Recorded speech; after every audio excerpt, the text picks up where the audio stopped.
अस्सलाम वालेकुम व्यूअर्स, मैं हूं आपकी होस्ट मोमिना बतूल और मैं हाजिर हुई हूं आपके सामने आपके अपने शो में गोल्डन मोमेंट्स विद वीनस के साथ।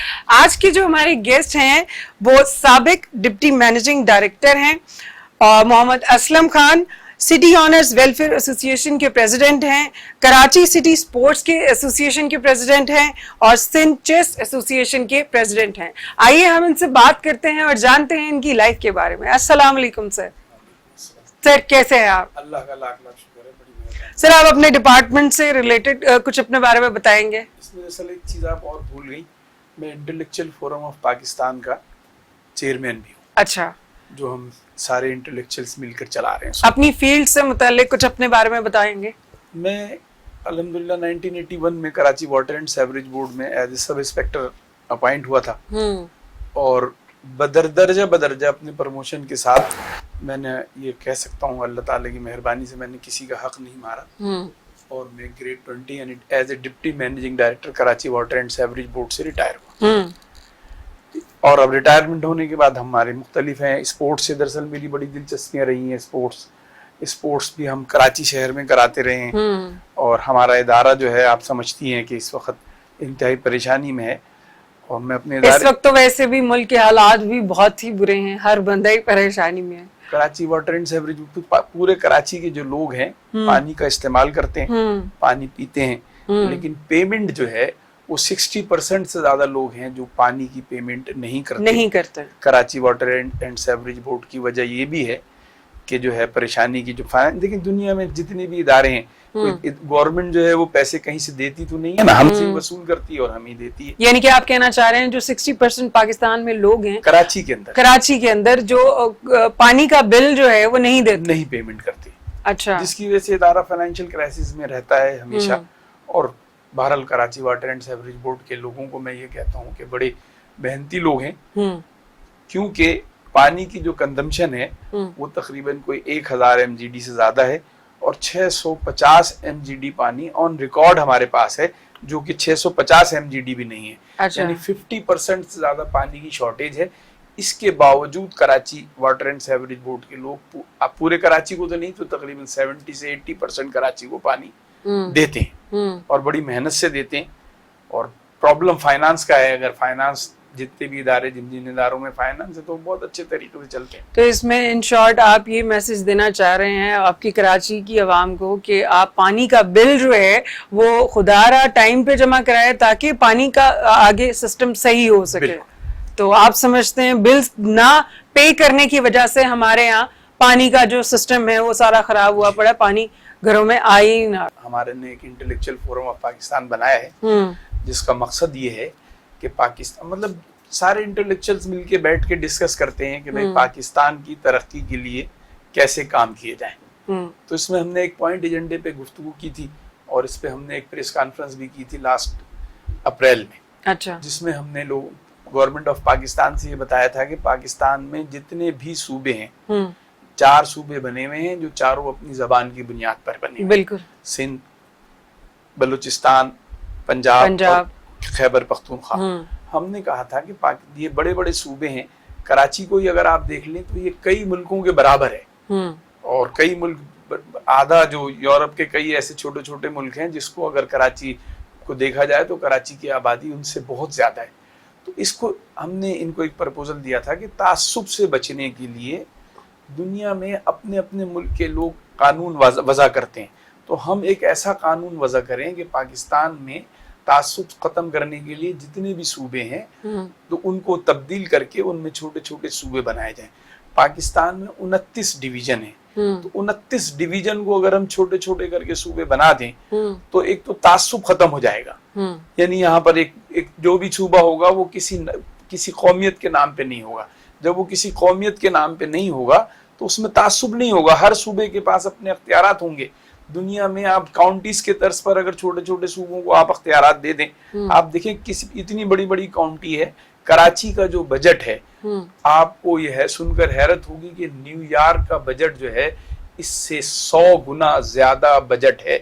न्यूयॉर्क हमारे शहर से भी छोटा है। नहीं तो आपको क्या लगता है ये तासुब पसंदी कौन जो है वो पैदा कर रहा है या कौन फैला रहा है इसको? देखिए कोई भी फैला रहा हो, मुझे कोई भी पत्थर मार रहा हो تو میرا کام یہ ہے کہ میں اپنے آپ کو بچاؤں.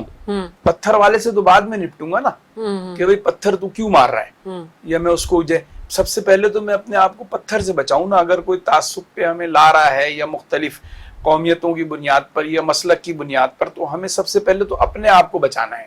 تو اس کو تو بعد میں ہم دیکھیں گے نا کہ وہ کیا, اور کیا پتا وہ اتنا طاقتور ہو کہ ہم اس کو نہ دیکھ پا رہے ہوں. سب سے پہلے میں اپنے آپ کو بچاؤں, اپنے آپ کو بچانے کے لیے میں اپنی پلاننگز کروں کہ بھئی کیا کرنا چاہیے مجھے. لیکن کوئی ایک فرد یہ قدم نہیں اٹھا سکتا. آپ کو پتہ ہے یہاں پہ آپ بھی اس بات کو مانیں گے کہ اس طرح کی گروپ بندی ہے یہاں پہ, اس کی وجہ سے ایک بندہ اگر اٹھ کے کھڑا ہو جائے گا تو وہ کس طرح سروائیو کر سکے گا, کیسے کرے گا؟ بطول ہم سنت رسول کو مانتے ہیں. جی بالکل. سنت رسول میں نبی پاک صلی اللہ علیہ وسلم نے جس وقت کھڑے ہو کر یہ اعلان کیا کہ میں نبی ہوں, جب محمد صلی اللہ علیہ وسلم نے یہ اناؤنسمنٹ کیا, تو اس وقت جتنے بھی عرب کے لوگ تھے, جتنے بھی مکے کے لوگ تھے, انہوں نے آپ کی اس نبوت کو نہیں مانا. بالکل ایسے آپ صلی اللہ علیہ وسلم نے پہلے سوال کیا کہ اگر میں یہ کہوں پہاڑ کے اس طرف فوج ہے, تو لوگوں نے کہا اے محمد صلی اللہ علیہ وسلم, ہم نے آپ کو کبھی جھوٹ بولتا ہوا پایا ہی نہیں ہے, تو ہم آپ کی بات پر یقین کریں گے. لیکن جب آپ نے نبوت کا اعلان کیا تو کسی مکے کے کسی فرد نے نبوت کو نہیں مانا. یہ تو دیکھیں ہم نے ایک گراؤنڈ میں ایک بال ڈالی ہے کہ بھئی چھوٹے چھوٹے صوبے بنائے جائیں. دوسرا یہ ہے کہ ہم یہ کیوں دیکھیں کہ کون ہمارا دشمن ہے, کون ہمارا دوست ہے. ہم سب سے پہلے یہ دیکھیں کہ ہم اپنے ملک کو, اپنے شہر کو چلانے کے لیے کیا کر سکتے ہیں. اس کے لیے ہمیں پلاننگ کرنی چاہیے. اب میں پلاننگ کروں کہ بھئی سب سے پہلے تو میں اس کو ماروں, میں اس کو مار ہی نہیں سک رہا جو مجھے پتھر مار رہا ہے. تو سب سے پہلے تو میں اپنی بچت کر لوں نا. اس کے بعد پھر دیکھوں, جب میں طاقت میں کھڑا ہو جاؤں تو پھر دیکھوں کہ بھئی جو ہے نا مجھے جو پتھر مار رہا ہے پھر اس کو میں پتھر ماروں. پہلے اپنی پلاننگز کروں. تو ہمیں اپنے ملک کو بچانے کے لیے, اپنے ملک کو چلانے کے لیے, اپنے ملک کو اللہ تعالیٰ اس ملک کو ہمیشہ قائم و دائم رکھے, اس ملک کو چلانے کے لیے ہمیں اپنی پلاننگ کرنی چاہیے. تو ہم تو انٹلیکچوئلز ہیں, تو ہم نے پلاننگ کر کے دی ہے کہ بھئی یہ ہے پہلا اسٹیپ ہمارا, یہ ہے کہ چھوٹے چھوٹے صوبے بنا دیے. یعنی کہ آپ یہ چاہ رہے ہیں کہ ہماری جو قوم ہے, ہماری جو عوام ہے, ان کو پہلا قدم اٹھانا چاہیے کہ وہ سب سے پہلے کہ وہ اپنے آپ کو صحیح کریں, تب اس کے بعد جا کے کہیں. عوام کو نہیں, عوام تو بیچاری مجبور ہے, عوام تو بےکس ہے. عوام کے جو لیڈران ہیں, عوام کو جو اس ملک کے لوگ چلانے والے لوگ ہیں, ان کی ذمہ داری بنتی ہے کہ عوام کو بچائیں. عوام کیا کرے گی؟ چلانے والوں کی تو آپ کو پتہ ہی پچھلے 2 سالوں سے جس کو لے کر آئے ہیں, لوگ تو اس سے بھی خوش نہیں ہیں. دیکھیں خوش تو کسی سے بھی نہیں ہوتے نا. میں تو یہ نہیں کہوں گا کہ بھئی جن کو لائیں, لیکن میں یہ ہمیشہ یہ بات کہتا ہوں, میں کسی پولیٹیکل پارٹی سے تعلق نہیں ہے. اچھا, عمران خان, آپ کس کو کیا اسے کہتے ہیں, ووٹ کرتے ہیں؟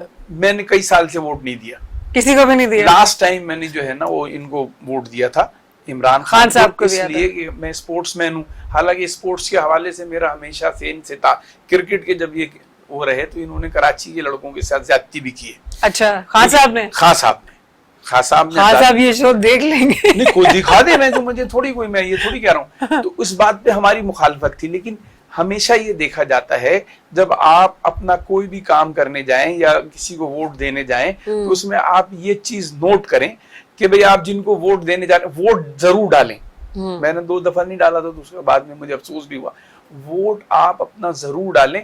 آپ جس کو اچھا سمجھتے ہیں اس کو ووٹ ڈالیں. پھر آپ کی پرائرٹی ہے, پہلی پرائرٹی ہے کہ یار یہ بہت خراب ہے, یہ اس سے کم خراب ہے. لیکن آپ کو نہیں لگتا, آپ کہہ رہے ہیں کہ وہ کہیں گے جو اچھا ہے, یہ تو بات فیوریٹزم پہ چلی جائے گی نا, نہیں کہ ان کو جو پسند ہے اس کو ووٹ دیں گے, حالانکہ اگر وہ بندہ صحیح کام نہ بھی کر رہا ہو. نہیں, میں نے عرض, آپ نے پوری بات نہیں سنی نا. میں نے عرض یہ کی کہ آپ یہ دیکھیں کہ جو 3 نمبر کاؤنٹ کریں کہ پہلا, دوسرا, تیسرا نمبر, سب سے برا جو کون ہے, اس کے بعد کون برا ہے, تو تیسرے نمبر پہ تو آپ کے پاس ایک چوائس ہے نا, تو کم برے کو ووٹ دیں. ہم نے جس وقت ووٹ دیا تو اس لیے ووٹ دیا کہ یار یہ ان لوگوں سے جو لوگ حکومت کر رہے ہیں, جن کو ہم 20-20, 25-25 سال سے دیکھ رہے ہیں, ان میں یہ کم برا ہے, اس لیے ووٹ دیا. اب اگر یہ بھی کام نہ کرے تو یہ ہماری بدقسمتی ہے, ہمارے ملک کی بدقسمتی ہے, ہمارے لوگوں کی بدقسمتی ہے. لیکن کم سے کم یہ میں اپنے ضمیر کو مطمئن ہو کے کہہ سکتا ہوں کہ میں نے کسی تعصب, کسی بنیاد پر ان کو پی ٹی آئی کو ووٹ نہیں دیا تھا. میں نے اس لیے دیا تھا کہ یہ 2 جو لوگ ہیں ان سے کم برا ہے. اور آج بھی میں اس اپنے موقف پہ قائم ہوں کہ कम से कम जाती तौर पर, देखिए हम किसी की बहन पर इल्जाम लगा दें, किसी के भाई पे इल्जाम लगा देंगे, उसके पास बड़ा पैसा है, लेकिन कम से कम मैं ये कह सकता हूं कि जाती तौर पर इमरान खान आज भी इतना करप्ट नहीं है, उसके पास एक अच्छी टीम नहीं है, करप्शन में उसका नाम नहीं है। कोई भी है जो वो मुख्तलिफ लोग मुख्तलिफ बातें करते हैं, लेकिन डायरेक्टली कोई ये नहीं कह सकता कि इमरान खान, मैं इमरान खान को फिर कह रहा हूँ सपोर्ट नहीं कर रहा हूँ, लेकिन मैंने अपने वोट देने का रीजन दिया है। अच्छा, तो 2 सालों में आपको लगता है खान साहब ने क्या तब्दीली लेकर आए हैं? तब्दीली के बारे में तब्दीली ये नहीं थी, आप अगर इकोनॉमिकली तौर पर देखेंगी ना, तो ये अगर कोई और भी आता, इमरान खान के अलावा मार्शल्ला का एडमिनिस्ट्रेटर भी आता, अच्छा, अगर मार्शल्ला भी लग जाता, तो जब भी यही हालात होते, क्योंकि हमारी इकोनॉमी जो है वो बैठ गई, हमारी जो इकोनॉमिकल पोजीशन है वो बैठ गई, डॉलर हमारा कम हो गया। क्यों कम हुआ? कि रुपए पे जोर आया। रुपए पे इसलिए क्यों जोर आया कि हमारा जो डेफिसिट था वो बढ़ गया। जब डेफिसिट बढ़ गया तो उसके लिए लाजमी हमें कोई ना कोई काम करना पड़ता है। यानी आप ये कहना चाह रहे हैं मियां साहब जब गए हैं तो उन्होंने मुल्क का बेड़ा गर्क कर दिया था, तो उसके बाद कोई भी लीडर आता तो उसको इसी तरह सरवाइव करना पड़ना था, इसी तरह सरवाइव करना पड़ता। आप ये तो एक मतलब कम से कम ये वो लोग तो हैं कम से कम कि ये बोलते हैं टैक्स लगा दो, ये मुनाफकत तो नहीं कर रहे ना। सब्सिडी, अब सब्सिडी देते हैं, सब्सिडी देने के मैं 100% खिलाफ हूँ। अच्छा। आप मुझे बताएं PIA जो है वो इतना बड़ा इदारा है, मुझे ये समझा दीजिए कि पाकिस्तान के कितने % लोग PIA को यूज करते हैं, एयर सफर करते हैं, तो इसको सब्सिडी देते हैं। यानी 22 करोड़ लोगों में से 25 लाख लोग भी नहीं है पूरे साल के अंदर जो पाकिस्तान के अंदर PIA को यूज करते हो, और उसको आप सब्सिडी देते हैं। उसको सब्सिडी दे रहे हैं जो जिसको 0.5% लोग भी यूज 5 लोग भी यूज नहीं करते, उसको आप सब्सिडी दे रहे हैं। हमारे पैसे जो है वो उन लोग उस इदारे को दिए जा रहे हैं जिसको पाकिस्तान के 99% लोग 99.5% लोग जो है ना उसको इस्तेमाल ही नहीं करते, और हमारा पैसा जो है, हमारे टैक्स का पैसा जो है वो PIA को सब्सिडी की मद में दिया जाता है। क्यों? ऐसी सब्सिडीज पर पाबंदी होनी चाहिए जो हमारे लोग ज्यादा से ज्यादा इस्तेमाल नहीं करते। रेलवे को देते हैं तो रेलवे में 50% लोग, 25-30-40% लोग जो हैं वो इस्तेमाल करते हैं।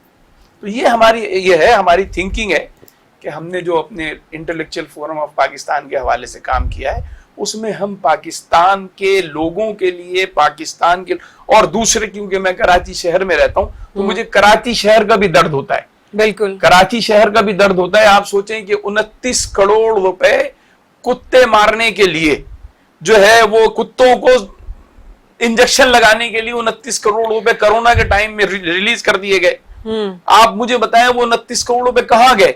कोरोना चल रहा है, किसी आपने कराची शहर में देखा किसी को कि किसी ने कुत्ते को मारा हो या कुत्ते को पकड़ के कोई इंजेक्शन लगाया हो? लेकिन वो 29 करोड़ रुपए कहां चले गए कोरोना के नाम पर? यानी आप ये कहना चाह रहे हैं कि कराची शहर में बेहतरी लाने की बजाय ये कभी कराची शहर के कुत्तों को मार रहे होते हैं, कभी और काम कर रहे होते हैं। वो भी नहीं हम आपकी इसी बात को यहीं से कंटिन्यू करेंगे। उससे पहले हम लेने लगे एक छोटा सा ब्रेक के बाद हम वापस आते हैं।